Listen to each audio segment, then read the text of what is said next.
नमस्कार, active time news में आपका स्वागत है। 25 अप्रैल की बड़ी खबरें एक नज़र में।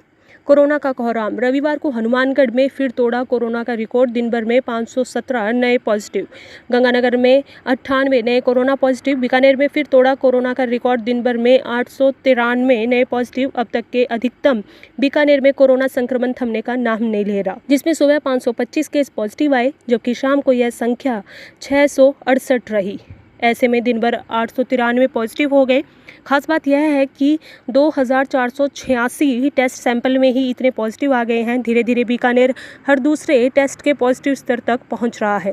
बीकानेर में कोरोना एक्टिव केस बढ़कर 7000 के पास पहुंच गए हैं। रविवार सुबह 525 पॉजिटिव आने के साथ ही स्पष्ट हो गया, शाम तक बड़ा आंकड़ा सामने आएगा। बीकानेर में कोरोना पॉजिटिव केस बढ़कर 7000 के पास पहुंच गए हैं। बीकानेर जेल में 20 से अधिक पॉजिटिव आने के बाद अब बीएसएफ में भी सैंपल लिए गए हैं।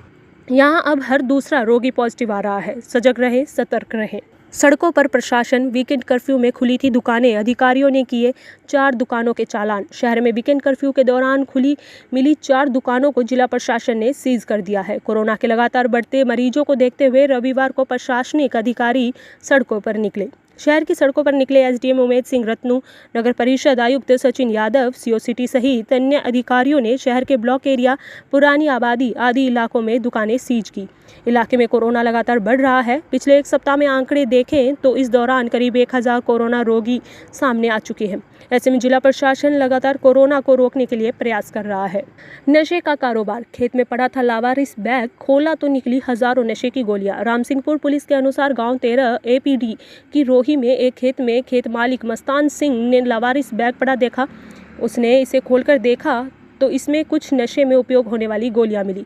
इस पर एसएचओ सुरजीत कुमार, राम अवतार व सतपाल आदि मौके पर पहुंचे और जांच शुरू की। आसपास के लोगों से जानकारी जुटाई गई, लेकिन खेत में यह बैग छोड़ने वाले के बारे में जानकारी नहीं मिली है। पुलिस के अनुसार बैग में 12470 नशे की गोलियां बरामद हुई है। जिले के विभिन्न इलाकों में पुलिस ने कई बार दुकानों पर नशे की बिक्री के मामले पकड़े हैं।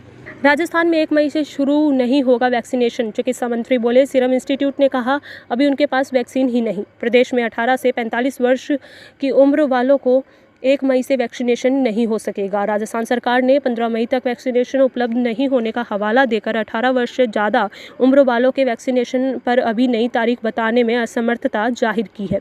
राजस्थान सरकार के अफसरों ने सीरम इंस्टीट्यूट से वैक्सीनेशन अधिक खरीदने के लिए संपर्क किया, लेकिन वहाँ स्टॉक उपलब्ध नहीं बताया गया।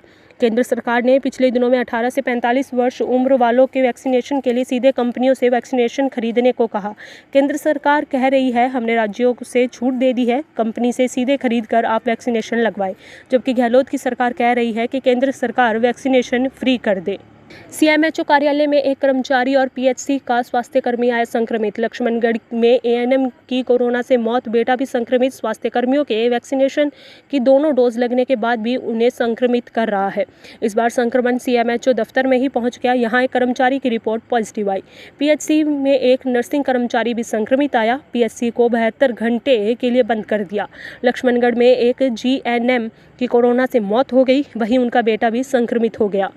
समझाइश खत्म, एक्शन शुरू। सीकर में लॉकडाउन की कल से होगी और भी सख्ती से पालना। आज भी टीम के साथ बाजार में निकले पुलिस कप्तान, वाहनों की निकाली हवा, काटे चालान। सुबह 11 बजे बाद पाबंदियों को लेकर पुलिस कप्तान कुंवर राष्ट्रदीप ने साफ कहा कि अब समझाइश नहीं, एक्शन होगा। एसपी ने आज भी 11 बजे बाजार से निकलकर दौरा किया। उनके साथ कई जवान भी शामिल। बाजार में बेवजह गाड़ियों में घूम रहे लोगों की जानकारी जुटाई और उन पर कार्रवाई की गई। रास्ते में खड़ी गाड़ियों की हवा निकाल दी गई, वहीं कुछ जगहों पर डंडे फटकारने लगे। एसपी कुंवर राष्ट्रदीप ने बताया कि सरकार की मंशा है कि आप लोग सुरक्षित रहे। प्रशासन पिछले कई दिनों से समझाइश का दौर चल रहा है, इसके बाद भी लोग नहीं मान रहे। बहाने बनाकर घर से बाहर निकलने को बहादुरी समझते हैं, जबकि रोजाना संक्रमण के आंकड़े बढ़ रहे हैं। ऐसे में अब एक्शन लिया जाएगा। जेएन के खिलाफ एफआईआर। कटा हुआ कनेक्शन जुड़वाने की एवज में लाइनमैन को 12,000 दिलवाने का आरोप। जेएन बोले, बिजली चोरी करते रंगे हाथों पकड़ा था। बिजली चोरी और वीसीआर भरने को लेकर आए दिन विवाद सामने आते रहते हैं। है। भैवा थाने में एक व्यक्ति ने कटे हुए विद्युत कनेक्शन को जुड़वाने की एवज में पैसे लेने के बावजूद कनेक्शन नहीं जोड़ने का आरोप लगाते हुए मामला दर्ज करवाया।